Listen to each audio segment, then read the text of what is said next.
প্রিয় দর্শক, সবাইকে শুভেচ্ছা। আমন্ত্রণ জানাচ্ছি টাইম এক্সক্লুসিভ অনুষ্ঠানে। আমি আরিফুর রহমান। দর্শক, আজকে আমরা যে বিষয়গুলো নিয়ে আলোচনা করব তার কিছু অংশ আমি বলার চেষ্টা করছি। আসলে পাকিস্তানে এই যুদ্ধ পরিস্থিতি, শান্তি আলোচনা কোন পথে, এই বিষয়টি আমাদের আলোচনায় থাকবে। মেলানিয়া ট্রাম্প আজ অ্যাপস্টাইন ইস্যুতে নতুন করে একটি মোড় নিয়েছেন। তিনি নিজে এই বিষয়ে কথা বলেছেন এবং সব অভিযোগকে মিথ্যা বলেছেন। এছাড়াও কথা বলবো, এখন যে সিজন চলছে, এই সিজনে বিভিন্ন রোগের উপসর্গ এরই মধ্যে মানুষের মধ্যে কাজ করছে এবং করণীয় কি। আর যুক্তরাষ্ট্র অনেক অঞ্চল জুড়ে হামের প্রাদুর্ভাব দেখা দিয়েছে। এ বিষয়ে আমাদের সম্মানিত প্যানেলে চিকিৎসকরা থাকবেন, তারাও কথা বলবেন। আমরা ট্যাক্স রিটার্ন নিয়েও কথা বলবো। ট্যাক্স রিটার্ন এরই মধ্যে অনেকে জমা দিয়েছেন, অনেকে সেই সুযোগ সুবিধাগুলো পেয়েছেন, কিন্তু এখনো 15 এপ্রিল ট্যাক্স রিটার্নের সর্বশেষ তারিখে। আমরা সেই বিষয়গুলো কথা বলার চেষ্টা করব। আমাদের এই অনুষ্ঠানের যে প্রাণ জনাব আবু তাহের, টাইম টেলিভিশনের সিইও, উনি হয়তোবা আমাদের এই অনুষ্ঠানে যোগও দিতে পারেন, কিছুটা ব্যস্ততার জন্য উনি অন্য একটি কাজে আছেন। আমরা ওনার উপস্থিতিও যে কোনো সময় উনি থাকবেন। আমরা বরাবরের মতো নিউজ আপডেট আপনাদের যেভাবে জানিয়ে আসেন জনাব নাজমুল হাসান, আমি বলবো যে নিউজ আপডেটটি দর্শকদের সামনে তুলে ধরার জন্য। ধন্যবাদ আরিফ, এবং ধন্যবাদ টাইম টেলিভিশনের সকল দর্শক, শ্রোতা এবং প্যানেলিস্ট। সবাইকে সালাম এবং শুভেচ্ছা। আশা করি আপনারা সবাই ভালো আছেন। আজ বৃহস্পতিবার 9 এপ্রিল। প্রেসিডেন্ট ট্রাম্প আবার বলেছেন আজকে যে ইরান যদি কোনো শান্তি পরিকল্পনায় সম্মত না হয়, যুক্তরাষ্ট্র যে শান্তি পরিকল্পনা দিয়েছে সম্মত না হয়, তাহলে তাদের উপর আবারও জোরদার হামলা চালানো, এবং এই হামলা হবে ভয়াবহতম। তিনি হুমকি দিচ্ছেন। তবে ইরান এই এই ধুমকির ব্যাপারে কোনো মন্তব্য করেনি। তবে ইরান বলেছে যে তারা যে শর্তটি দিয়েছে, তার যুক্তরাষ্ট্র যে শর্ত দিয়েছে যে তাদের নিউক্লিয়ার সাইটগুলোতে কিংবা পারমাণবিক কর্মসূচি সম্পূর্ণ বন্ধ করে দিতে হবে, সেটি ইরানের পক্ষে সম্ভব না। ইরান সেটি বলে জানিয়ে দিয়েছে। তবে আজ সকাল শনিবার পাকিস্তানে বৈঠক করছেন ইরানের প্রতিনিধি দল, এবং যুক্তরাষ্ট্র থেকে প্রতিনিধি দলের নেতৃত্ব দিচ্ছেন ভাইস প্রেসিডেন্ট জেডি ভ্যান্স। তার সাথে রয়েছেন হোয়াইটেকার, প্রেসিডেন্ট ট্রাম্পের বিশেষ দূত, এবং আরেকজন হচ্ছেন প্রেসিডেন্ট ট্রাম্পের জামাতা জ্যারেড কুশনার। এই তিনজন আজ মিলিত হবেন ইরানি প্রতিনিধি দলের সাথে ও ইসলামাবাদে, এবং সেখানেই তাদের মধ্যে বৈঠক হবে। পাকিস্তান এই বৈঠকের আয়োজন করেছে। আজকে আরেকটি বিষয় যেটি হচ্ছে যে ফিনান্সিয়াল টাইমস একটা প্রতিবেদন ছেপেছে আজকে। তাতে বলা হচ্ছে যে ট্রাম্প চাপ দেবার পরেই পাকিস্তান যুদ্ধবিরতি কার্যকর করার লক্ষ্যে পদক্ষেপ গ্রহণ করেছে ইরানের সাথে পরামর্শ করে। এবং কারণ প্রেসিডেন্ট ট্রাম্প এতটাই চাপ দিয়েছিলেন যে পাকিস্তানের হাতে আর সময়ও ছিল না। তারা ইরানকে সম্মত করতে সক্ষম হয়েছিলেন যে অন্তত 2 সপ্তাহের জন্য একটি ডিপ্লোম্যাটিক প্রচেষ্টা, কূটনৈতিক প্রচেষ্টাকে সুযোগ দেওয়া হোক। ইরান তাতে সম্মত হয়েছে, এবং তাতেই এই যুদ্ধবিরতিটি কার্যকর করা সম্ভব হয়েছে অন্তত 2 সপ্তাহের জন্য। যুক্তরাষ্ট্রের হাউস অফ রিপ্রেজেন্টেটিভসে রিপাবলিকান সদস্যরা, রিপাবলিকান যারা প্রতিনিধি আছেন, কংগ্রেসম্যান আছেন, তারা ডেমোক্রেটদের একটি চেষ্টা ঠেকিয়ে দিয়েছেন। ডেমোক্রেটদের চেষ্টাটি ছিল যে ইরানে যুদ্ধ অবসানের লক্ষ্যে ইরান যে প্রস্তাবটি করেছিল, আর ডেমোক্রেটরা সেটি রিপাবলিকানরা ঠেকিয়ে দিয়েছেন, নাকচ করে দিয়েছেন। অতএব আপাতত ইরানের যুদ্ধ অব্যাহত থাকবে। 2 সপ্তাহ পরে কি হবে বলা যাবে না। তবে 60 দিন প্রেসিডেন্ট ট্রাম্প কংগ্রেসের অনুমোদন ছাড়া 60 দিন, 28শে ফেব্রুয়ারি থেকে যে যুদ্ধ, সেটি 27শে এপ্রিল পর্যন্ত তিনি কংগ্রেসের অনুমোদন ছাড়া চালিয়ে যেতে পারবেন। সেটি যুক্তরাষ্ট্রের সংবিধান অনুযায়ী। কিন্তু এর পরে যদি তাকে যুদ্ধ চালিয়ে যেতে হয়, তাহলে কংগ্রেসের অনুমোদন লাগবে। কিন্তু আজকে এই যুদ্ধ অবসানের লক্ষ্যে ডেমোক্রেটদের প্রস্তাব রিপাবলিকানরা নাকচ করে দিয়েছে। অ্যাপস্টাইনের প্রসঙ্গটি আবার চাঙ্গা হয়েছে। প্রথমত আজকে মেলানিয়া ট্রাম্প সাক্ষ্য দিয়েছেন। সাক্ষ্য না, তিনি সাংবাদিক সম্মেলন করেছেন হোয়াইট হাউসে, এবং হোয়াইট হাউস থেকে সাংবাদিক সম্মেলন অংশ নিয়ে তিনি অস্বীকার করেছেন একটি দাবি যে প্রয়াত যৌন অপরাধী জেফ্রি অ্যাপস্টাইনের অপরাধ সম্পর্কে তার কোনো পূর্ব জ্ঞান ছিল, আগে ধারণা ছিল। এই দাবি যারা করেছেন তিনি তা অস্বীকার করেছেন। তবে দলিলপত্র এবং প্রমাণ ভিন্ন ইঙ্গিত দেয়, যদিও এটি যে দলিল প্রকাশিত হয়েছে ইতিমধ্যে সেটি ভিন্ন ইঙ্গিত দিচ্ছে। যদিও মেলানিয়া ট্রাম্প বলেছিলেন যে দণ্ডপ্রাপ্ত জন অপরাধী অ্যাপস্টাইন কিংবা তার সহযোগী গিলেইন ম্যাক্সওয়েলের সাথে তার কোনো সম্পর্কই ছিল না। মেলানিয়া ট্রাম্প আজকে বলেছেন সেটি সাংবাদিক সম্মেলনে। কিন্তু 2টি ইমেল যেটি ইতিমধ্যে প্রকাশিত হয়েছে, তাতে দেখা যাচ্ছে তারা একে অপরের সাথে ইমেইলে যোগাযোগ করেছেন। গিলেন ম্যাক্সওয়েল, যিনি জেফ্রি অ্যাপস্টিনের ঘনিষ্ঠতম বান্ধবী ছিলেন, তিনি এবং মেলানিয়া ট্রাম্পের মধ্যে এই বিষয়ে অন্তত ২টি ইমেইল পাওয়া গেছে যোগাযোগের ক্ষেত্রে। মেলানিয়া ট্রাম্প অবশ্য সাংবাদিক সম্মেলনে আরো উল্লেখ করেন, অ্যাপস্টিনই তাকে তার স্বামী প্রেসিডেন্ট ট্রাম্পের সাথে পরিচয় করিয়ে দিয়েছিলেন, পরিচয় করে দেননি সেটি তিনি বলেছেন। এবং আরেকটি কথা তিনি বলেছেন যে কংগ্রেসের প্রতি তিনি আহ্বান জানিয়েছেন যে অ্যাপস্টিনের দ্বারা ক্ষতিগ্রস্ত নারীদের জন্য একটি প্রকাশ্য শুনানির আয়োজন করা যেন হয়, কংগ্রেস যেন সেটি করে। এবং তিনি আরো বলেন প্রত্যেক নারীরই অধিকার থাকা উচিত যেন তিনি চাইলে প্রকাশ্যে নিজের অভিজ্ঞতার কথা তুলে ধরার সুযোগ পান। কিন্তু মেলানিয়া ট্রাম্প আবারও বলেছেন, বলেছেন যে তার কোনো অ্যাপস্টিনের কাছ থেকে তিনি কোনোভাবেই ক্ষতিগ্রস্ত হননি, কিংবা কোনোভাবেই বা বিভিন্ন ধরনের যেটি যে অভিযোগ অন্যরা উঠেছে নারীরা তার ক্যাম্পে থাকা, কিন্তু মেলানিয়া ট্রাম্প তা সম্পূর্ণ অস্বীকার করেছেন। তিনি বলেন তার সাথে কিছুই হয়নি, তিনি কোনো অনুভবও করেননি। অ্যাপস্টিনের প্রসঙ্গে আরেকটি এসেছে, সেটি হচ্ছে যে মাইক্রোসফটের সহ প্রতিষ্ঠাতা বিলিয়নিয়ার গেটস আগামী 10ই জুন হাউস অফ রিপ্রেজেন্টেটিভের একটি কমিটির কাছে সাক্ষ্য দেবেন, সেখানে তিনি উপস্থিত থাকবেন সেটি নিশ্চিত করেছেন। কমিটির সদস্যপদ সম্পর্কে অবগত ব্যক্তিদের তথ্য মতে দণ্ডপ্রাপ্ত যৌন অপরাধী জেফ্রি অ্যাপস্টিনের সাথে বিল গেটস তার সম্পর্কের বিষয়ে আলোচনার জন্যই সেখানে উপস্থিত হবেন।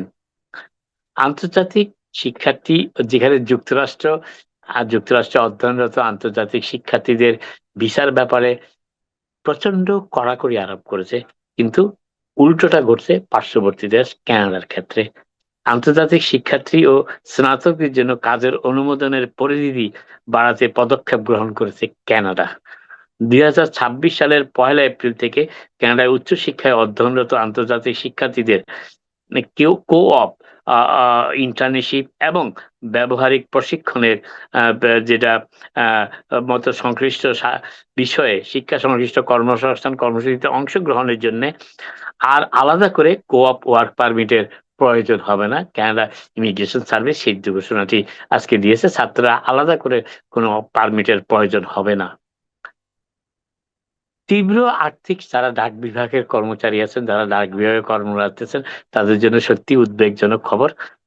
তীব্র আর্থিক সংকটে জর্জরিত যুক্তরাষ্ট্রের ডাক বিভাগ ইউএসপিএস, যেটাকে আমরা বলি, পেনশন তহবিলে অর্থ প্রদান সাময়িকভাবে স্থগিত করেছে, কারণ তাদের অর্থের প্রচন্ড অভাব দেখা দিয়েছে ইউএসপিএস এর। যুক্তরাষ্ট্রের ডাক বিভাগ বৃহস্পতিবার আজই তারা জানিয়েছে যে তীব্র আর্থিক সংকটের মুখে নগদ অর্থ সাশ্রয়ের লক্ষ্যে তারা একটি ফেডারেল পেনশন কর্মসূচিতে নিয়োগকর্তা হিসেবে তাদের পদে অর্থ সাময়িকভাবে প্রদান স্থগিত রাখবে। অর্থাৎ পেনশন ফান্ডে তারা আপাতত সাময়িকভাবে কোনো অর্থ জমা দেবে না। হোয়াইট হাউসের অফিস অব পার্সোনাল ম্যানেজমেন্টকে ইউএসপিএস জানিয়েছে যে শুক্রবার থেকে কার্যকর হওয়া সাপেক্ষ তারা ফেডারেল এমপ্লয়িজ রিটায়ারমেন্ট সিস্টেমের ডিফাইন্ড বেনিফিট বা নির্দিষ্ট সুবিধা অংশগ্রহণের জন্য নিয়োগকর্তা হিসেবে তাদের পদে, অর্থাৎ তাদের যেটি দেনা প্রতি 2 সপ্তাহে $200 মিলিয়ন কিস্তি প্রদান বন্ধ করে দেবে। ইউএসপিএস আরো জানিয়েছে, বৃহস্পতিবার তারা সতর্ক করে দিয়ে বলেছে যে প্রয়োজনীয় সংস্কারমূলক পদক্ষেপ গ্রহণ করা না হলে আগামী ফেব্রুয়ারি মাসের মধ্যে তাদের হাতে থাকা নগদ অর্থ সম্পূর্ণ ফুরিয়ে যেতে পারে। অর্থাৎ ইউএসপিএস এর কাছে, যুক্তরাষ্ট্রের ডাক বিভাগের কাছে আর কোনো নগদ অর্থ হাতে থাকবে না।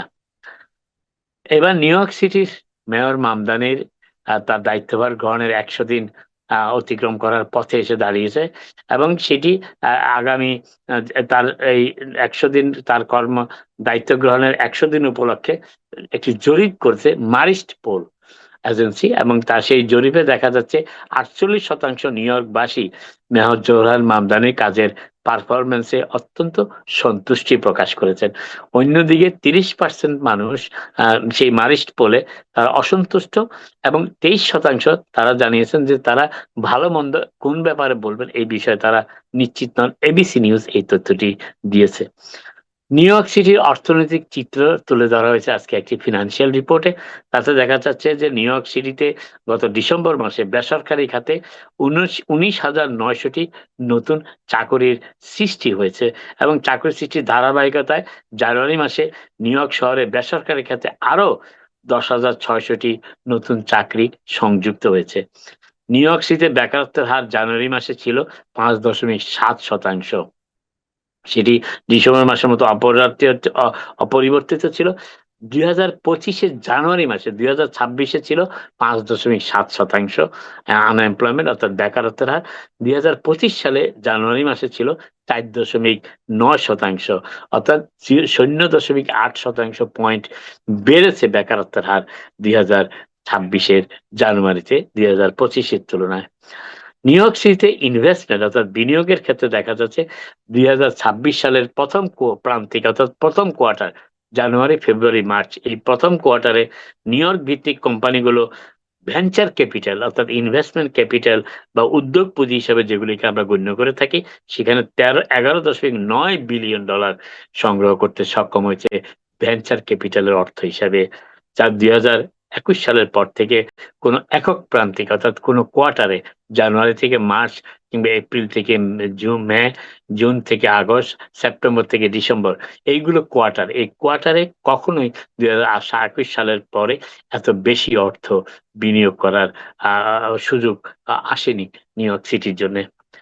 নিউ ইয়র্ক সিটির ভ্রমণ জন্য নিউ ইয়র্ক সিটি পৃথিবীর অন্যতম আকাঙ্ক্ষিত একটি শহর, এবং সেই শহরে নিউ ইয়র্ক সিটি ট্যুরিজম এবং কনভেনশন কমিটির তথ্য মতে বিশ্বব্যাপী নানা চ্যালেঞ্জ সত্ত্বেও 2025 সালে নিউ ইয়র্ক শহরে 65 মিলিয়ন মানুষ নিউ ইয়র্ক শহর মানুষকে নিউ ইয়র্ক শহর আকৃষ্ট করতে সক্ষম হয়েছে ভ্রমণের জন্য।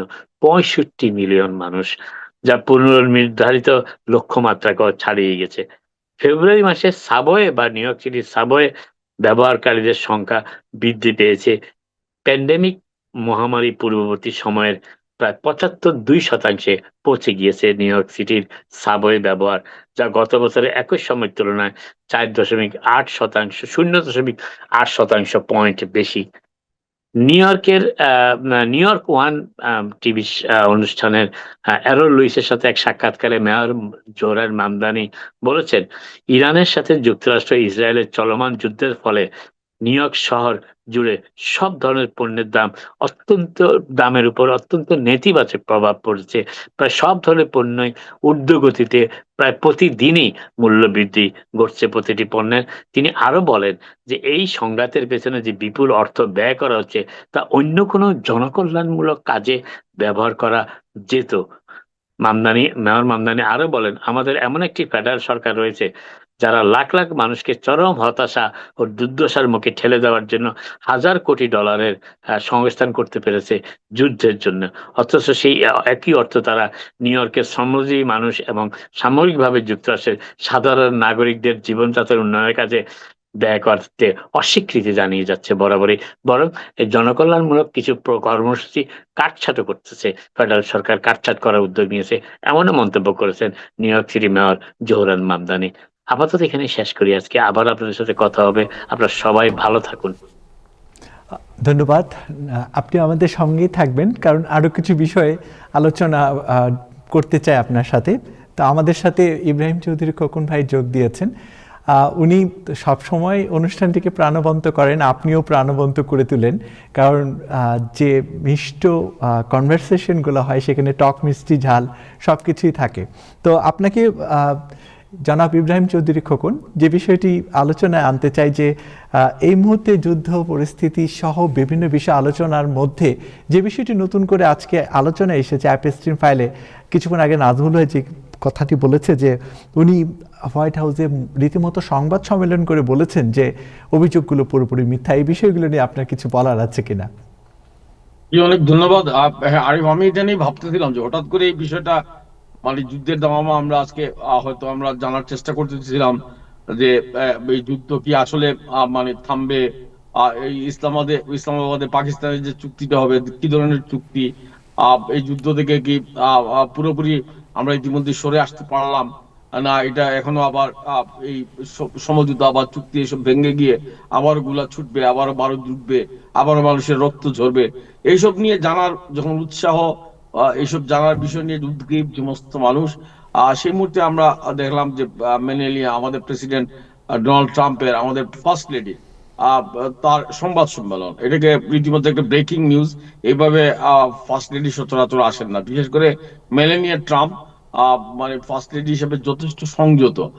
প্রেসিডেন্ট ডোনাল্ড ট্রাম্প যতটা না মানে কথাবার্তা বলেন, তার চেয়ে বেশি রিজার্ভ চলাফেরা করেন। কিন্তু এর মধ্যে এপস্টেইন ফাইলে তার মানে তার সংযুক্তি, এপস্টেইনের সাথে তার যোগাযোগ, এইসব নিয়ে নানান কানাঘুষা, নানান কথাবার্তা, নানান গুজব।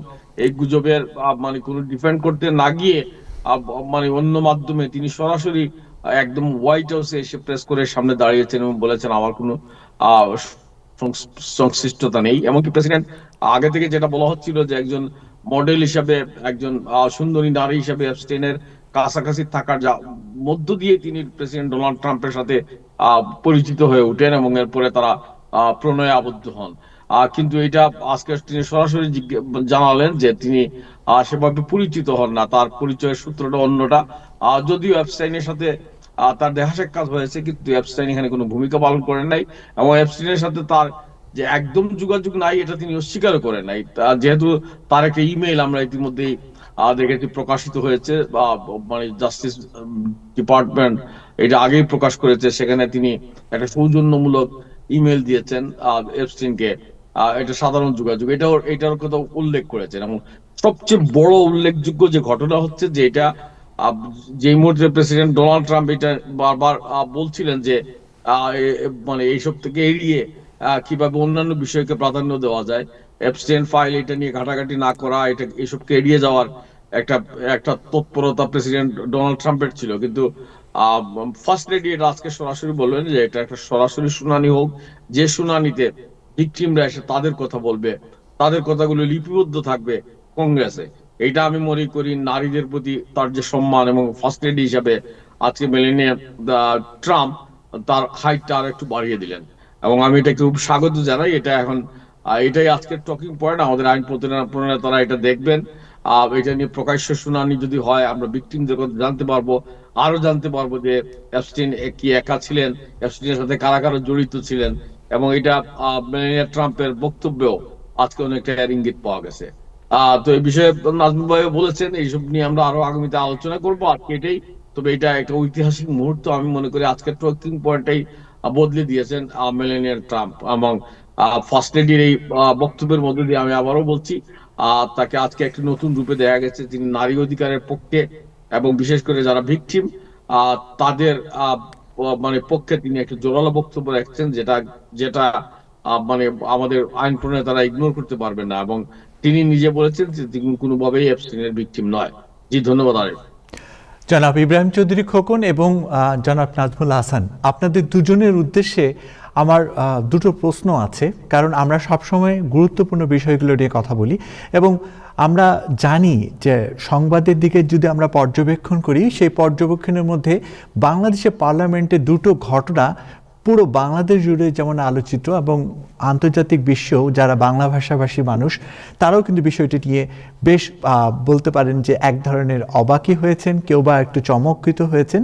দুটো নিউজ, একটি হলো যে ৭১-এ পাকিস্তানি বাহিনীর সহযোগী হিসাবে জামায়াতের নাম বহাল রেখে বিল পাস। তার পরপরই জামাতের আমির একটি বক্তব্য দিয়েছেন, যে বক্তব্যটি অনেকেরই মুখে মুখে এখন, যে বিএনপি প্রমাণ করলো হাসিনা খারাপ কিন্তু হাসিনার নীতি অনেক ভালো।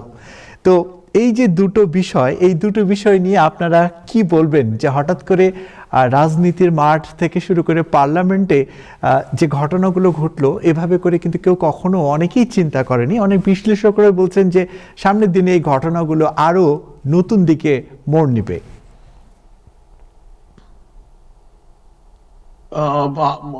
নাজমুল ভাই বলেন, তারপর আমি কথা বলি। জনাব নাজমুল হাসান, আপনি এ বিষয়ে কি কোনো মন্তব্য করবেন একটু, আমি যে দুটো বিষয় বললাম? এনিওয়ে, নাজমুল ভাই নাজমুল ভাই আসতেছেন না কেন আমি বুঝলাম না। তার তো ছবি দেখা যাচ্ছে না, ছবি ঝুলিয়ে তিনি মানে অন্য কিছু করতেছেন। এনিওয়ে, আমি মনে করি যে মানে বিলটা কি হবে, মানে জামাত কি আশা করতেছিলেন? জামাত ৭১-এ মানে পাকিস্তানিদের দূষর ছিল, এই কথাটা কি এই পার্লামেন্টে অস্বীকার করার, বিএনপি কি এটা অস্বীকার করার সুযোগ আছে? বিএনপির রাজনীতি আমরা যতই সমালোচনা করি, ৭৫-এর ঘটনার মধ্য দিয়ে বেনিফিশিয়ারি হিসাবে মানে সামরিক শাসক জিয়াউর রহমান বিএনপি গঠন করেছিলেন, কিন্তু বিএনপি মুক্তিযোদ্ধার দল। ওই যে বিএনপির রাজনীতিটা একজন সেক্টর কমান্ডার। বিএনপি দাবি করে মুক্তিযুদ্ধের মানে on behalf of Bangabandhu Sheikh Mujibur Rahman, Ziaur Rahman স্বাধীনতার ঘোষণা দিয়েছেন।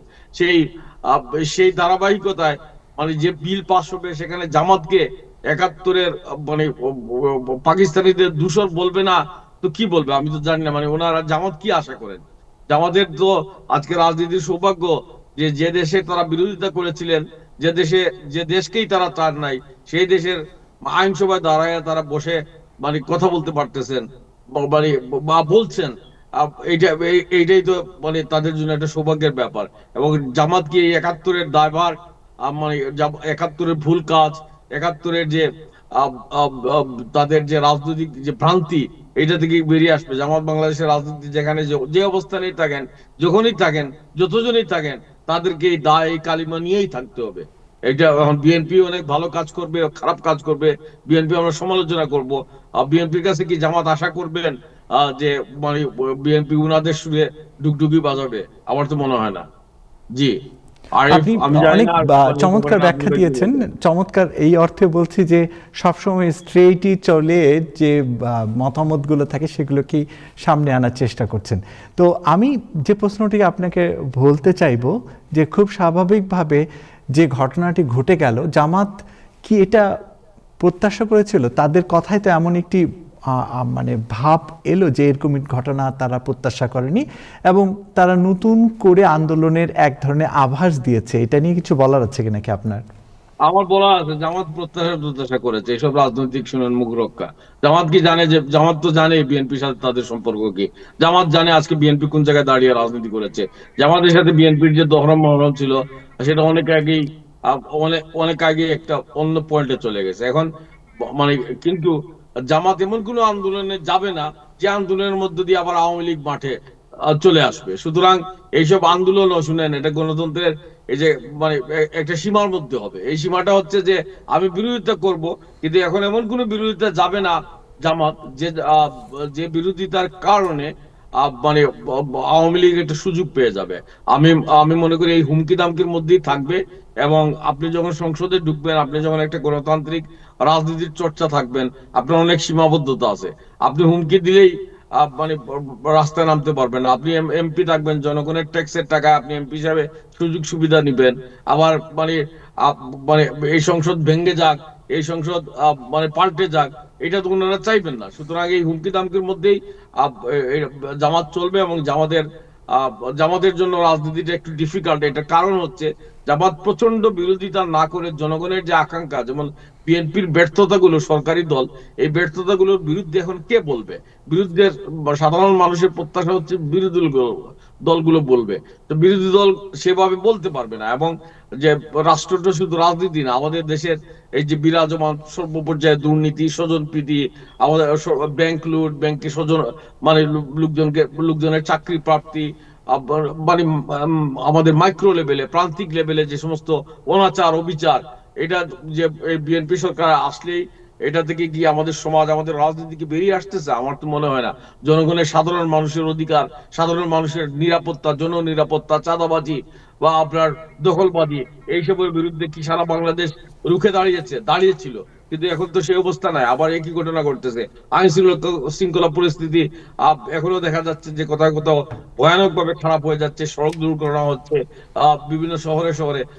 আমার বাড়ি সিলেটে, এই সিলেটে একের পর এক ছিনতাই হচ্ছে, যেটা শান্তনগরী আমরা জানতাম, সেই ছিনতাই, এগুলো নিয়ন্ত্রণ। কিন্তু এইসব মানুষের এই ক্ষোভকে পুঁজি করে যে বিরোধী দল একটা চরম আন্দোলন করবে, সেই আন্দোলন জামাত করতে পারবে না।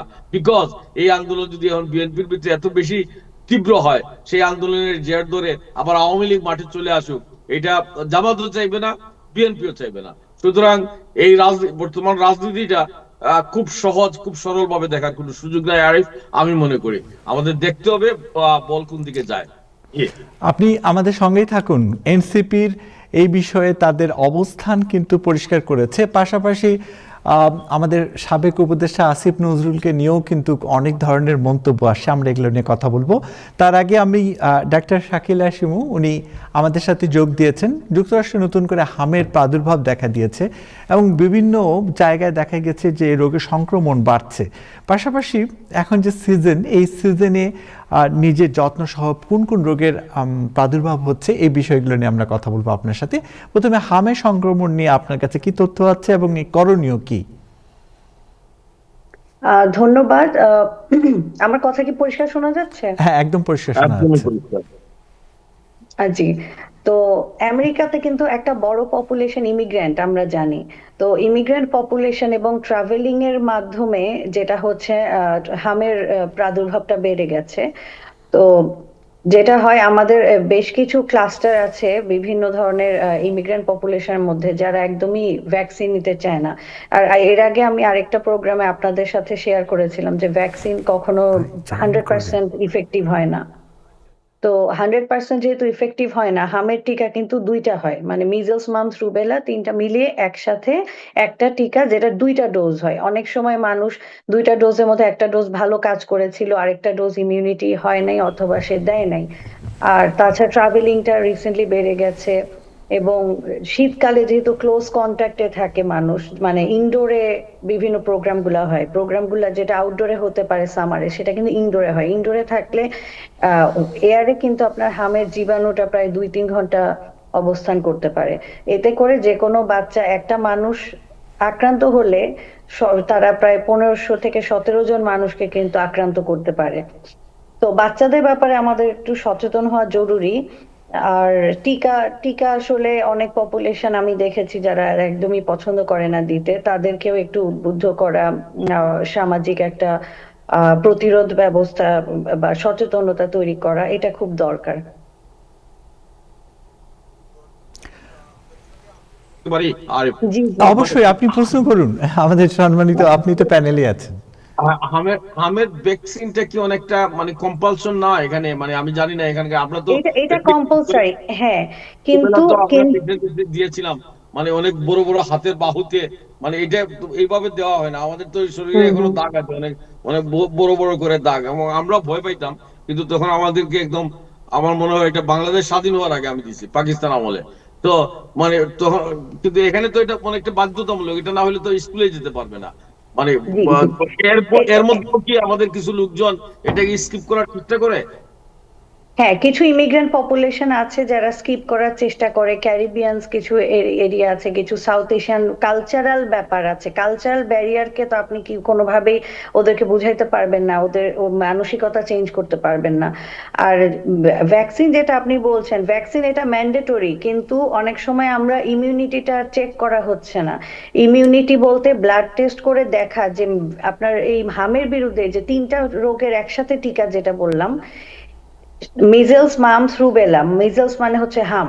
তো তিনটা রোগের মধ্যে অনেক সময় একটার বিরুদ্ধে ভালো কাজ করে, একটা মানুষের শরীরে একই ভ্যাকসিন আপনার শরীরে যেভাবে কাজ করবে আমার শরীরে ওভাবে কাজ করবে না।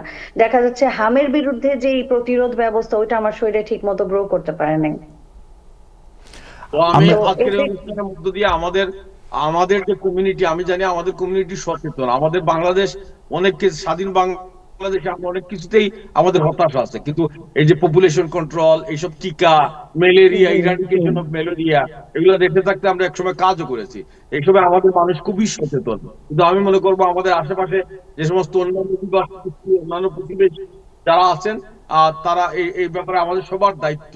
এবং এটা যখন, মানে এই সমস্ত যখন জিনিসের প্রাদুর্ভাব হয়, অনেক সময় আমরা নিজেরাও আক্রান্ত হয়।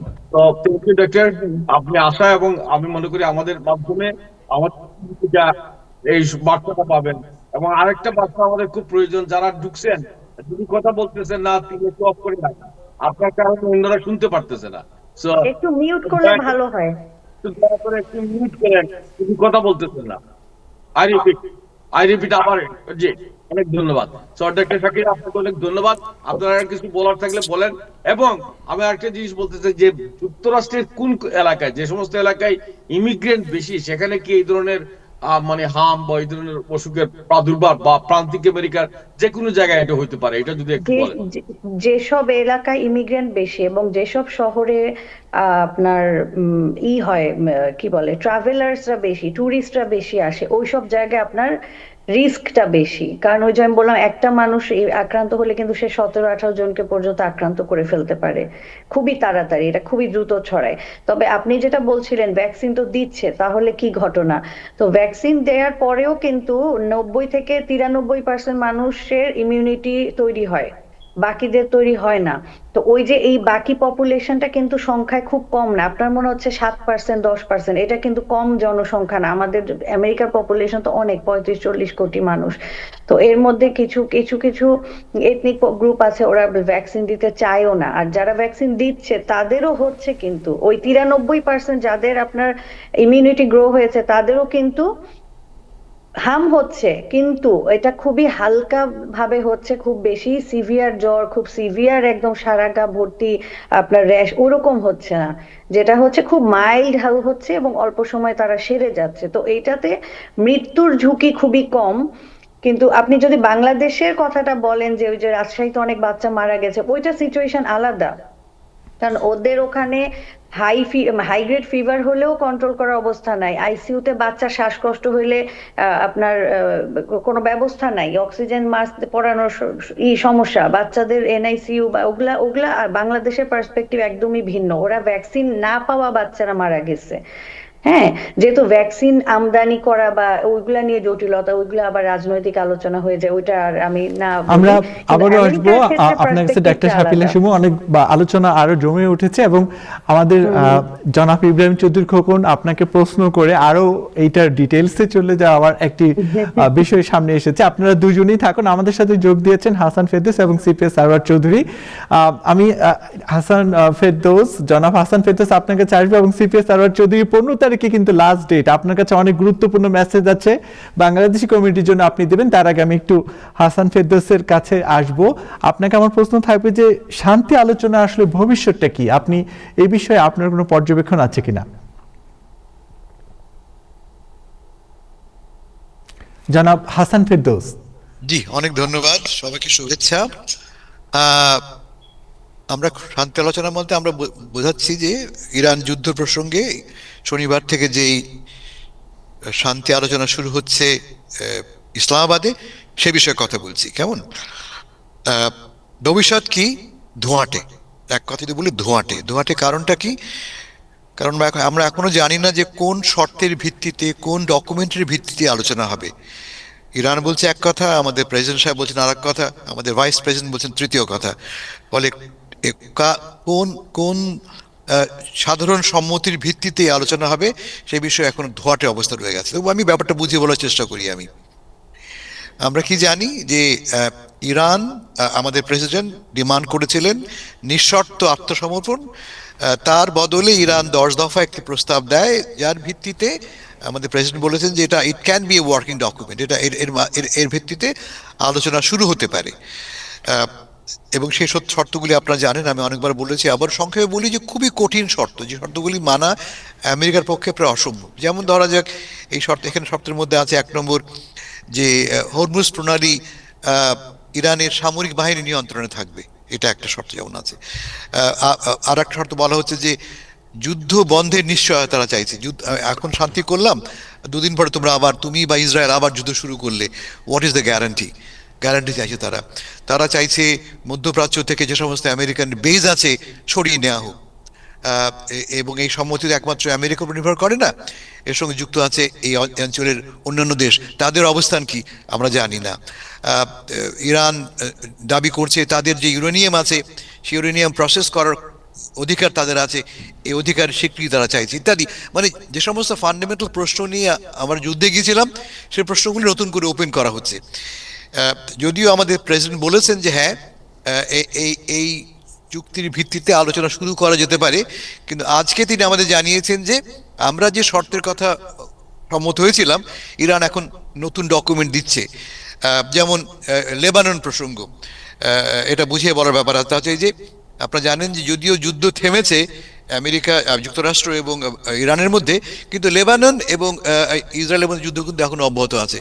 আজকে ইনফ্যাক্ট গতকাল লেবানন সময় মাত্র 10 মিনিটে এক তাণ্ডব চালিয়েছে ইসরায়েল, যার ফলে প্রায় 300 লোক মারাই গেছে, আহত হয়েছে হয়তো আরো 1000-এর মতো লোক। একাধিক বিশাল ভবন সম্পূর্ণ ভেঙে পড়েছে, সে ভবনের নিচে এখন মানুষ চাপা পড়ে আছে। ইসরায়েল বলছে যে এই চুক্তির মধ্যে আমরা যুক্ত নই, এই চুক্তির সঙ্গে লেবানন যুক্ত নয়। আমেরিকা ইরানের সাথে শান্তি প্রস্তাব নিয়ে কাজ করছে, সেই প্রস্তাব আমরা মানবো, কারণ আমাদের প্রেসিডেন্ট ট্রাম্প আমার নেতানিয়াহু বলেছেন তার লিডকে আমি অনুসরণ করব। কিন্তু লেবাননটা এর সঙ্গে যুক্ত নয়। ইরান বলছে যে না, আমরা লেবাননকেও এই আলোচনার ভেতরে এনেছি। পাকিস্তানও বলেছে, পাকিস্তানের মাধ্যমে চুক্তিগুলি, এই শর্তগুলি হস্তান্তরিত হয়েছে। তারাও বলেছে হ্যাঁ, এই চুক্তিপত্রে লেবাননের নাম উল্লেখ ছিল। এখন আমাদের ভাইস প্রেসিডেন্ট গতকাল দেখেছি আমরা কি বলেছেন যে এটা একটা অনেস্ট মিস আন্ডারস্ট্যান্ডিং হয়েছে নাকি। আমার মাথা ঢোকে না কিভাবে এই হাই লেভেলে, এত উচ্চ পর্যায়ে, এত সহজে অনেস্ট মিস আন্ডারস্ট্যান্ডিং হয়। এনিওয়ে, কোন পক্ষ হয়তো মিথ্যা বলছে, তো কোনো সন্দেহ নাই। সে যে পক্ষই হোক, আমরা দেখতে পাচ্ছি যে আলোচনা শুরু হওয়ার একটা প্রক্রিয়া শুরু হয়েছে। ইতিমধ্যে ইসলামাবাদে পৌঁছেছেন ইরানি delegation, which is very interesting. কারণ আমরা জানি যে ইসরায়েল ইরানের প্রতিটি নেতার উপরই কিন্তু টার্গেট করে রেখেছে, খুন করতে পারে যে কোনো সময়, অ্যাসাসিনেট করতে পারে যে কোনো সময়।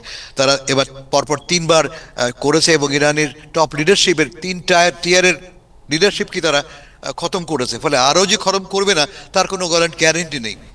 তারপরেও ইরানি নেতৃবৃন্দ ইসলামাবাদ পৌঁছেছেন। আমরা জানি যে ইরানের স্পিকার এই ডেলিগেশন লিড করছেন। কি করে গেলেন আমরা জানি না, আমার ধারণা যে তারা গেছেন ওভারল্যান্ড, তারা গাড়িতে করে গেছেন। আপনারা জানেন ইরানের সাথে পাকিস্তানের দীর্ঘ কমন বর্ডার আছে, সে বর্ডার অতিক্রম বোধ করি গেছেন, বাট আমরা জানি না, এটা আমাদের জানানো হয়নি, প্রবাবলি ইসরায়েলের আক্রমণ থেকে বাঁচবার জন্যে। এখন যে সমস্যা দাঁড়াচ্ছে তা হচ্ছে যে চুক্তিগুলি সামনে আনা হয়েছে, এই চুক্তিগুলি কিভাবে আমেরিকা মানবে।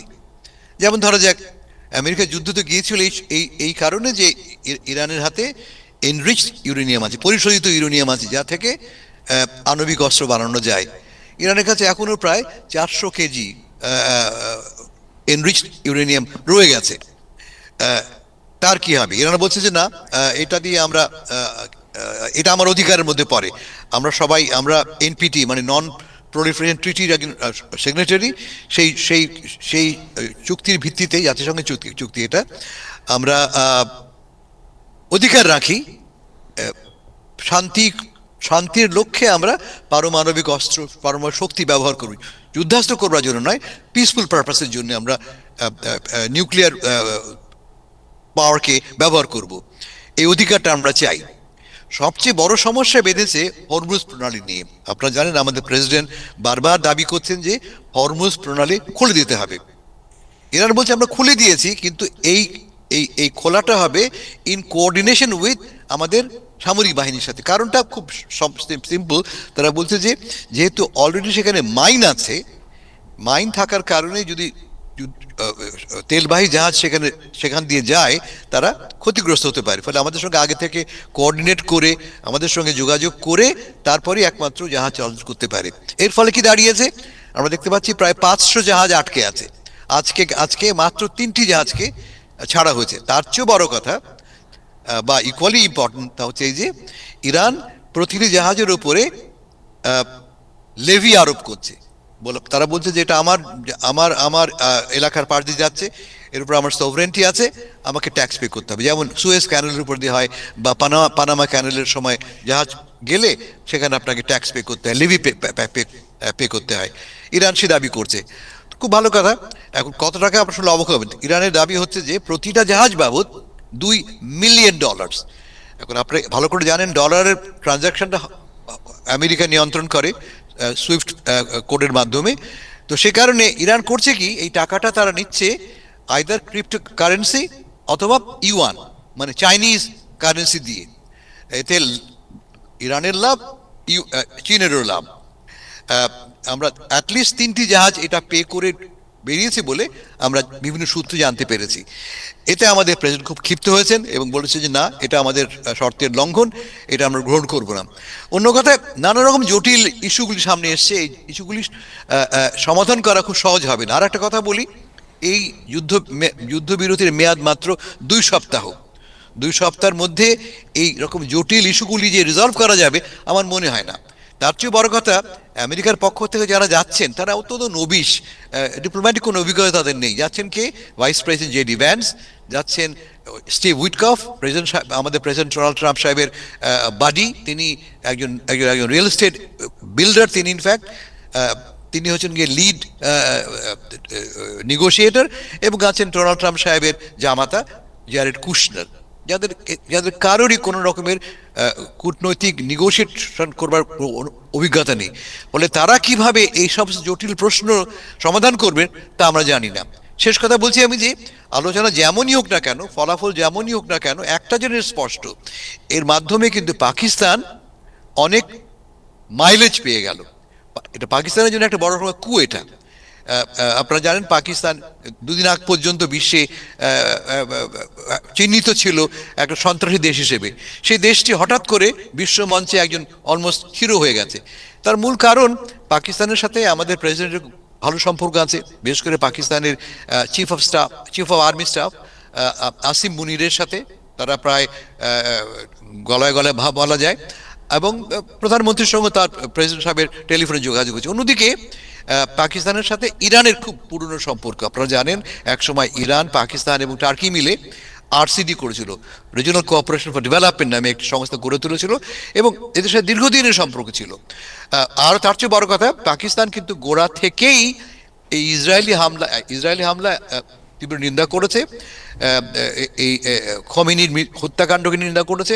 ফলে এক ধরনের সখ্য তৈরি হয়েছে বিটুইন পাকিস্তান অ্যান্ড ইরান। ফলে একটা কনফিডেন্স বিল্ডিং প্ল্যাটফর্ম বলতে পারি আমরা, পাকিস্তান প্রোভাইড করেছে। ফলে এই আলোচনার ফলাফল যাই হোক না কেন, আমি এটা বলতে পারি যে এর ফলে অনেক লাভজনক অবস্থায় পৌঁছে গেল পাকিস্তান। Thank you. আমি একটি প্রশ্ন রাখতে চাই আপনার কাছে। আপনি খুব চমৎকারভাবে ব্যাখ্যা দিয়েছেন যে কূটনৈতিক মার প্যাচে যে প্রতিনিধি দল যুক্তরাষ্ট্র থেকে যাচ্ছে তাদের অভিজ্ঞতা নিয়ে একটা খুব স্বাভাবিকভাবে প্রশ্ন উঠেছে, কারণ তারা আসলে কতটুকু এই আলোচনাকে এগিয়ে নিয়ে যেতে পারবে। তো যুক্তরাষ্ট্রের মতো একটি দেশ এই ধরনের আলোচনার ক্ষেত্রে এই ধরনের অনভিজ্ঞ মানুষগুলোকে কেন বা পাঠালো? আর আপনি তো খুব স্বাভাবিকভাবে চোখ রাখছেন এই মধ্যপ্রাচ্যের এই যুদ্ধের দিকে। তো আপনার কাছে কি মনে হয় যে আলোচনাটা, আপনি এরই মধ্যে বলেছেন যে এই আলোচনাটা ফলপ্রসূ হওয়ার ব্যাপারে জটিলতা দেখা দিবে, কি ধরনের জটিলতা দেখা দিবে, আর কেনই বা এই ধরনের অনভিজ্ঞ টিম যুক্তরাষ্ট্রের মতো একটি দেশ পাঠালো? আপনার কাছে কি মনে হয়? আচ্ছা, আমি শেষটা নিয়ে আগে বলি। আমি কেন পাঠালো এই প্রশ্ন জবাব একমাত্র দিতে পারবেন কে? ডোনাল্ড ট্রাম্প সাহেব। যুদ্ধের ব্যাপারে সকল সিদ্ধান্ত তিনি একাই নিচ্ছেন। তিনি বলেছেন যে আমার গাট ফিলিং, আমি কি বোধ করি, আমি নিজে কি ভাবি, তার ভিত্তিতে সিদ্ধান্ত নেই, আমার কোনো অ্যাডভাইসের দরকার নেই।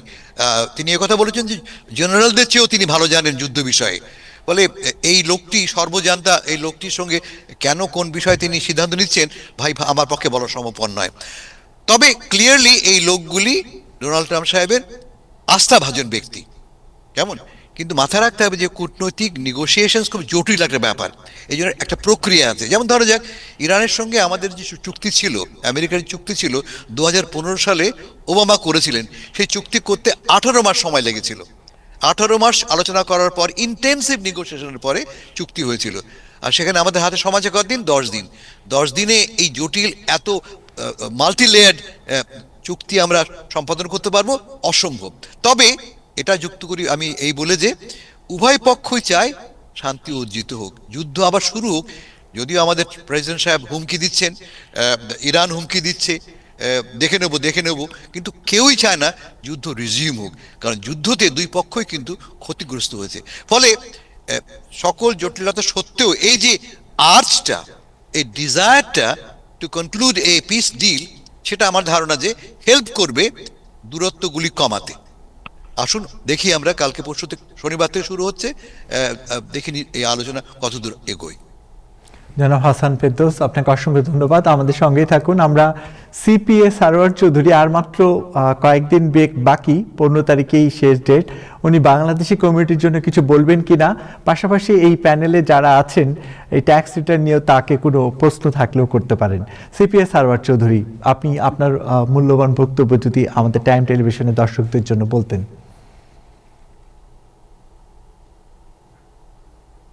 আপনি আপনার ইয়াটা একটু আনমিউট করে কথা বলুন, তাহলে আমরা সবাই শুনতে পাবো। আপনার মোবাইল অপশনে গিয়ে একটু আনমিউট করে কথাগুলো বলুন।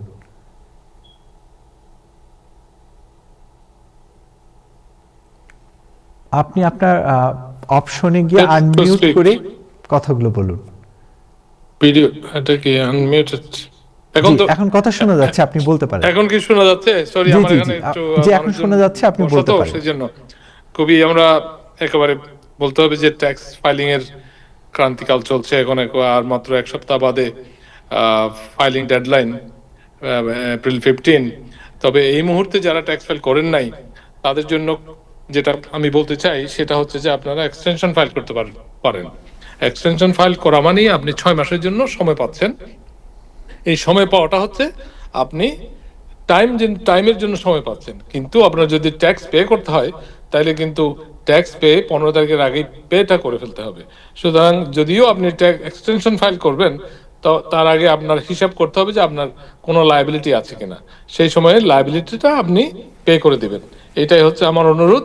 তবে আমরা এখনো পর্যন্ত অনেক লোক এখনো আসছেন, বলছেন যে আমরা ট্যাক্স ফাইল করতে চাই। আমরা তাদেরকে বলছি যে তাড়াহুড়া করে এই মুহূর্তে ট্যাক্স ফাইল করার প্রয়োজন নাই।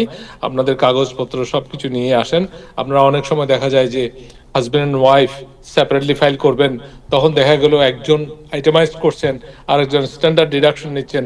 এই সমস্ত ভুলের কারণে আপনাদের ট্যাক্স ফাইলিংটা বিলম্বিত হয় অথবা ভুল হয়ে যায়, আপনারা চিঠি পেয়ে থাকেন। সুতরাং যারা এখন প্রস্তুতি নেন নাই তারা এক্সটেনশনটা ফাইল করে 6 মাসের সময় নেন। এই 6 মাসের মধ্যে কাগজপত্র ঠিক করে, আপনাদের ব্যাংক অ্যাকাউন্ট ঠিক করে সবকিছু মিলিয়ে ট্যাক্স ফাইলিংটা করেন। আর কোনো প্রশ্ন থাকলে প্যানেলের কাছ থেকে, বিজ্ঞ প্যানেল, অবশ্যই আমাকে প্রশ্ন করতে পারেন। আমি আপনাদের আমার সাধ্যমতো উত্তর দিতে আছি এখানে আমার অফিসে এখন পর্যন্ত। আমার দুটি প্রশ্ন আছে। কি ধরনের লাইবিলিটির কথা বলছেন, আর 6 মাসের এক্সটেনশন অর্থাৎ একজন ব্যক্তির কাছে যদি পর্যাপ্ত সব ডকুমেন্টেশনই থাকে সে এই মুহূর্তের মধ্যে জমা দিতে পারবে কিনা, আর কি ধরনের লাইবিলিটির বিষয়টি যদি আরেকটু পরিষ্কার করতেন। এখন মনে করেন যে তাদের যদি সবকিছু প্রস্তুতি সবসময় থাকে, অনেক সময় যে আপনি যে একজন সিপি এর কাছে গেলেন অথবা একজন প্রিপেয়ারের কাছে গেলেন, হয়তো ওনারই অনেক ব্যাকলগ জমা হয়ে আছে। উনি হয়তো বলবেন যে ভাই আজকে আমি ট্যাক্স ফাইল করতে পারবো না, আজকে আপনাদের জন্য সময় নিব। আপনি সময় নিলে 6 মাসের মধ্যে আপনি আগামী সপ্তাহ পরে 15 তারিখের পরে যে কোনো সময় এসে করতে পারেন। এটা একটা গুড ডিসিশন যে আপনি সময়টা পেলেন, আপনার হাতে কোনো ওইরকম তাড়াহুড়ার ব্যাপারটা নেই, সেটাই আমরা বলতে চাই। আর যে লায়াবিলিটিটা হচ্ছে, অনেক সময় দেখা যায় যে আপনি সেলফ এমপ্লয়েড, আপনি কোনো ট্যাক্স পে করেন নাই সারা বছর আপনার যদি W2 থাকতো, আপনি যদি সেলফ এমপ্লয়েড না হয়ে যদি আপনি ওয়েজ আর্নার হতেন, আপনার বেতন থেকে টাকাটা কেটে রাখতো, তখন প্রতি কোয়ার্টারে আপনার ট্যাক্সটা পেইড হয়ে যেত। এখন যেহেতু আপনি ওইটা করেন নাই, আপনি একজন সেলফ এমপ্লয়েড। আমরা দেখি যে এখন অনেক সময় আমাদের কমিউনিটির মধ্যে অনেকেই আছেন উবার ড্রাইভ করেন, $100,000 ইনকাম, তখন তার যে হিসাবপত্রগুলো অনেক সময় ঠিক মতো না হলে তাদের ট্যাক্সটা লকড হয়ে থাকে অথবা আনপোস্টেবল হয়ে থাকে। এই সমস্ত কারণে আমরা বলি যে আপনি এক্সটেনশনটা ফাইল করেন, আর যদি টাকা একেবারে দিতে নাও পারেন আপনি এক্সটেনশন ফাইল করেন। যখন ফাইল করবেন তখন যদি ক্যালকুলেশন করে যদি আপনার একটা অ্যামাউন্ট ডিউ হয়, তখন আপনি একটা ইনস্টলমেন্ট এগ্রিমেন্ট করতে পারেন, আস্তে আস্তে দিতে পারেন। আগামী 6 মাস, 9 মাস, 3 বছর এরকম একটা ইনস্টলমেন্ট এগ্রিমেন্টে আসতে পারেন, যদিও এটা আপনার ইন্টারেস্ট দিতে হবে। সেটার জন্য বলছি, আপনি যদি এক্সটেনশনটা ফাইল না করেন তখন আপনার 2 ধরনের পেনাল্টি আসবে। একটা হচ্ছে যে নন ফাইলিং পেনাল্টি, আর একটা হচ্ছে যে লেট ফাইলিং পেনাল্টি, এবং আরেকটা হচ্ছে যে নন পেইং পেনাল্টি। সুতরাং একটা থেকে বাঁচতে গেলে অন্তপক্ষে আপনার এক্সটেনশনটা নেওয়া দরকার। আরেকটি প্রশ্ন আছে, এই যে পেনাল্টি যদি কোনো কারণে মানুষ না করে, এই অর্থটা কেমন হয়? এটা একেবারে ইন্টারেস্টটা পেনাল্টিটা 25% পর্যন্ত হইতে পারে, আর ইন্টারেস্টটা ডেইলি আপনার 5% অ্যাক্রুড হয়ে যায়। Very harsh penalty. আমাদের এই প্যানেলে যারা আছেন তারা চাইলে সিপিএস সারোয়ার চৌধুরীকে প্রশ্ন রাখতে পারেন, যেহেতু শেষ মুহূর্তে উনি ট্যাক্স নিয়ে ব্যস্ত আছেন বিভিন্ন বিষয়ে। আমার মনে হয় ট্যাক্সের লোকজন শুনেন, ট্যাক্সের লোকজনদের ভয় পাইতে হয়, মানে ওখানে গেলে মানে কোনো পাওয়ার কোনো নাই, খালি দিতে হয়। তো ট্যাক্স থেকে, পুলিশ থেকে আমি বেশি ভয় পাই। মানে অপরাধ না করা পর্যন্ত পুলিশ সাধারণত কিছু করে না, বুঝলেন। কিন্তু এই মানে এই ট্যাক্সের জিনিস, আপনি আয় করছেন এটা বললেও ট্যাক্স, আর করছেন না এটা বললেও তো আরেক মানে আরেক অবস্থা, মিছা কথা। তো মানে সরওয়ার সাহেব আপনি ভালো থাকবেন। না না, ইমরান ভাই ভালো থাকেন, আপনিও ভালো থাকেন। আমি খুশি হলাম যে আপনি ট্যাক্স পে করতে, আর তার মানে বোঝা যাচ্ছে যে আপনি যথেষ্ট ভালো ইনকাম আছে। আর আমাদের এখানে অনেকেই আসেন, তারা কিন্তু অনেকেই পেয়ে যাচ্ছেন 10,000, 20,000, 25,000। আজকে তো আমার অফিস থেকে তো মোটামুটি কয়েক $1 মিলিয়ন মতো ট্যাক্স রিফান্ড পেয়েছে। এরকম হইতে পারে অনেক, একজন যদি মনে করেন 10, 15, 20,000 রিফান্ড পায়, তাহলে 10টা ট্যাক্স রিটার্ন ফাইল করলেই দেখা যায় যে অনেকে অনেক রিফান্ড পাচ্ছে। সুতরাং এটা আসার খবর, এবং অনেকের জন্য এটা ভালো খবর। যারা অনেকেই হয়তো যাদের বড় বড় ব্যবসা আছে, যারা সেলফ এমপ্লয়েড, যারা বিগত দিনগুলোতে তারা নিজেদের এস্টিমেটেড ট্যাক্সটা দেন নাই। নিয়মটা হচ্ছে যে পে এজ ইউ গো, আপনি যত যাবেন, যত ইনকাম করবেন, সাথে সাথে কিছু ট্যাক্স দিয়ে রাখবেন। কিন্তু আমরা অনেক সময় গাফলতি করি, অনেক সময় দিই না, লাস্ট মোমেন্টে আমরা ক্রাঞ্চ টাইমে এসে ইয়ে করি, ঝামেলা করি, অথবা চাই যে একসাথে ফাইল করে দিতে, ঝাঁকের মধ্যে চলে যেতে। এটা কিন্তু ভালো আইডিয়া নয়, কারণ এখন ম্যাচিং সিস্টেমে আপনার ট্যাক্স রিটার্নের ইনফরমেশনগুলা সব জায়গায়, বিভিন্ন জায়গায় যেখানে যেখানে কাজ করেছেন, যেখান থেকে আপনার ইন্টারেস্ট পেয়েছেন, ডিভিডেন্ড পেয়েছেন, সবগুলা ম্যাচিং হয়। সুতরাং আমরা যতই হাইড করতে চাই, এটা কিন্তু হাইড করা যায় না। এটাই আমার একটা পরামর্শ। গত প্রায় 4 দশকের আমেরিকান জীবনে আমি কোনোদিন ট্যাক্স রিটার্ন করে টাকা পাই নাই। আমি যেগুলা মানে দিছি, দেওয়াটা মনে হইলে মনটা খারাপ হয়, বুঝছেন। এই অবসর জীবনে মাঝে মাঝে মানে মনটা খুবই খারাপ হয়। আর এই জন্য মানে আপনাদেরও যে খুব যে ভালো চোখে দেখি, কারণ প্রত্যেকবার আমার টাকাটা দিতে হয়েছে কোনো সিপিআর অফিসে বসে। তো আপনি কিন্তু মনে করবেন না, মানে আপনার কাছে আমি যাই নাই কখনো, কিন্তু আমরা কিন্তু, না এটা বড় কথা না, আমরা কিন্তু চাই আমাদের কমিউনিটির লোকজন, আমাদের বন্ধু বান্ধব, আমাদের যে যাদেরকে দেখি, রাস্তাঘাটে দেখি, তারা ট্যাক্স রিটার্নের সময় পয়সাটা ফেরত পাক। পয়সাটা ফেরত পাওয়া মানে কি, এটা আমাদের ইকোনমির জন্য একটা ইনসেন্টিভ। আপনার মনে করুন আমরা একটা যদি কিছু রিফান্ড যদি পাই, এখানে দেখবেন যে জ্যাকসনাইটসের সোনার দোকানগুলোতে প্রচুর ভিড়। কেন হবে? যখন দেখা যায় যে অনেকেই রিফান্ড পাচ্ছেন, তো সবাই তখন এখানে জামাইকে ট্যাক্স রিটার্ন করতে বসিয়ে দিয়ে ওনারা বাজার করতে চলে যায় সোনার দোকানে। সুতরাং এটা দেখা যায় যে তারা অনেক সময় কল দেয়, বলে যে কত টাকা রিফান্ড পাচ্ছি, সেই হিসেবে তারা ওখানে কিন্তু মার্কেটিংটা করেন। এটা একটা ভালো দিক। মার্কেটিং, আমাদের ব্যবসা বাণিজ্যের উন্নতি হবে। কমিউনিটির মধ্যে যে দোকানগুলো আছে, তারা, আমাদের কমিউনিটির লোকজনদের বলবে এই সোনার দোকানে যাওয়ার চেয়ে আমাদের সেভিং টেন্ডেন্সিটা দরকার। সামনের দিনে বিপদ আসতে পারে, রেইনি ডের জন্য টাকা, আমাদের মানে মানি ম্যানেজমেন্টের উপর আমাদের কাজ খুব কম হয়। আমি প্রায় দেখি আপনি কত টাকা বানাইলেন, এবং আপনি মিথ্যা তথ্য দিয়ে অনেক সময় অনেকেই অনেক কিছু মানে ওই ট্যাক্স রিটার্ন থেকে টাকা পয়সা পান, এটা দিয়ে আবার পবিত্র হজব্রত পালন করতে যান, অথবা আরো কোনো জায়গায় যান। এইসব না করে ভাই অনেস্টলি জীবনযাপন করেন, ট্যাক্স দেন, এবং যা পান ওইটা সেভ করেন। Money management is a big problem in our community. আমরা সবাই মনে করি যে হালাল চিকেন খাওয়াটাই আমাদের মধ্যে একটা ধর্মীয় উদ্দীপনা, এবং গরুর মাংস যেটা হালাল সেটাই খাবো আমরা। ট্যাক্সের সময় মিছা কথা কোয়াটা কোনো সমস্যা না। ধন্যবাদ আপনাদেরকে। এখন একটু আলোচনায় একটু ভিন্ন রূপে নিয়ে যেতে চাই, যে এখন যে সিজন চলছে, ডাক্তার শাকিলা শিবু, আপনার কাছে আমি প্রশ্ন থাকবে যে আমরা যে চারিদিকে অনেক ধরনের ফুল ফুটেছে, আমরা দেখেছি যে অনেকে ফুলের পাশে গিয়ে সে ঘ্রাণ নিচ্ছে, এবং অনেকে বিভিন্ন ধরনের ছবি প্রকাশ করছে। তো এই যে ফুলের অনেক সময় কাছাকাছি গেলেও কিন্তু অনেক ধরনের অ্যালার্জিক্যাল সমস্যার কথাও মেডিকেল স্বাস্থ্যে আছে।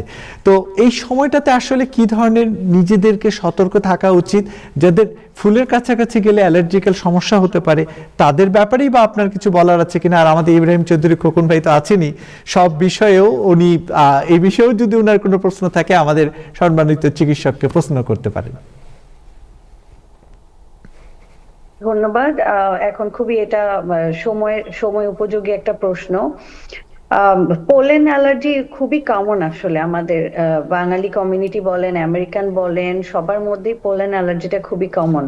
আমি এমনও মানুষ দেখেছি যে একবার টিউলিপ গার্ডেনে গিয়ে একদম টানা 10 দিন সে অসুস্থ। তো যাদের মানে জানা আছে আমার কিসে অ্যালার্জি, সে তো ওটা সচেতন থাকতে পারে। আর যারা জানা নাই তারা প্রাইমারি কেয়ারের কাছে বা যে কোনো তার পছন্দের ডাক্তারের কাছে গিয়ে বললেই হবে যে আমার কিসে কিসে অ্যালার্জি আছে, আমি একটু টেস্টটা করে দেখি। আর খুব কাছে যাওয়াটা আসলে আমার কাছে মনে হয় উচিত না, কারণ শুধুমাত্র তো পোলেন না, ওখানে পোকামাকড় থাকতে পারে, জার্মস থাকতে পারে। আর তাছাড়া এই সময়ে ওয়েদারের সাথে আমাদেরকে ঠিক মতো পানি খাওয়া, বা ওই যে অনেক সময় আমরা চেরি গার্ডেনে সারাদিন ঘুরতে যাচ্ছে, চেরি ব্লসম দেখতে যাচ্ছি, সারাদিন পানি খায় নাই, তো তখন সে অসুস্থ হয়ে বলবে যে কিসের দোষ, আচ্ছা ফ্লাওয়ারের দোষ বা পোলেনের দোষটা সে কিন্তু সারাদিন পানি খায় নাই, তার অন্য সমস্যার কারণে। তো ওইটা আমরা একটু সচেতন থাকলেই কিন্তু অ্যাভয়েড করা যায়। আর যার মনে হয় যে আমার এই সিজনে অ্যালার্জি হচ্ছে, উনি একটু কষ্ট করে মাস্ক পরে বের হবে, এটা আমার কাছে মনে হয় ভালো সহজ একটা উপায় প্রতিরোধ করার জন্য। আরেকটি প্রশ্ন আছে আপনার কাছে যে অনেকেরই কিন্তু এই সময় গা ব্যথা এবং অনেকেই ফিল করছে যে শীতটা একদম কমে গেছে, কিন্তু বাইরে বের হয়ে দেখা গেছে যে বিশেষ করে ভোরে কিংবা বিকেলে সন্ধ্যার পরে যে বাতাসটা হয়, এবং এই বাতাসটার কারণে কিন্তু অনেক ধরনের সর্দি কাশি সহ বিভিন্ন রোগের উপসর্গের খবর আমরা পেয়েছি। এই বিষয় নিয়ে কিছু বলার আছে কিনা? টেম্পারেচারটা তো অনেক ফ্লাকচুয়েট করছে এখন। আপনি সকালে বের হলেন একরকমের তাপমাত্রা, দুপুরে বের হলেন আবার অনেক বেশি রোদ। তো আমরা আসলে ওই ধারণা করে অনেক সময় আমরা ওয়েদার রিপোর্টটা চেক করে বাসা থেকে বের হই না। এই সময়ে উচিত হচ্ছে লেয়ার্ড কাপড় চোপড় পরা, তাতে করে গরম বেশি লাগা বা ডিহাইড্রেশন হওয়া বা আপনার বেশি ঠান্ডা লেগে সমস্যা হওয়া, এগুলো একটু কম হবে। জনাব ইব্রাহিম চৌধুরী খোকন, আপনার সম্মানিত চিকিৎসকের কাছে কোনো প্রশ্ন আছে কিনা? জি, আমি একটু যুক্ত যাই ডাক্তার শাকিলের সাথে। আমাকে একজন বলছিল, শুনেন, আমরা আমাদের নতুন ইমিগ্রেন্ট অনেকেই আসি, আমরা আসলেই আমাদের মানে ওয়েদার রিপোর্ট দেখে যে বেরোবো, এই ধরনের প্রস্তুতি অনেকেরই থাকে না, আমরা বেরিয়ে যাই। তো আমি প্রথমে আমেরিকা আসার পর আমার এক আমেরিকান বন্ধু বুদ্ধি দিছিল যে তুমি যখন দেখবা মাদার্স ডে আসছে, এর আগে পর্যন্ত ওয়েদার স্টেডি হবে না, কোনোদিন রাত্রে নেমে যাবে, কোনোদিন। সুতরাং মাদার ডে পর্যন্ত ঘর থেকে বাইরে হইলে তুমি জ্যাকেট নিয়ে বেরোবা। তো এটা মে মাসের মাদার্স ডে থাকে। সুতরাং আমি এটা জীবনে এটা দেখেছি যে এই এপ্রিল মাসটা খুব ফ্লাকচুয়েট করে, এবং অনেকেই ঠান্ডা, জ্বর, এবং বিশেষ করে এই সময় পোলেন অ্যালার্জি, এটা ভয়ানক ব্যাপার। অনেকেরই আগে এটা ডায়াগনোস নাই, দেশে এটা অনেকে খেয়ালই করে নাই, কিন্তু এখানে এসে দেখা যায় মানে প্রতিটি পরিবারে মানে পোলেন অ্যালার্জি এটা এই সময়ের একটা বড় ভয়াবহ কারণ। এটা অনেক সময় ইনফেকশন হয়ে এটা অনেকটা মানে জোরালো জটিল হতে পারে। সুতরাং এই ব্যাপারে জি। ডাক্তার শাকিল আপনি যে সতর্ক করে দিচ্ছেন, অনেক ধন্যবাদ।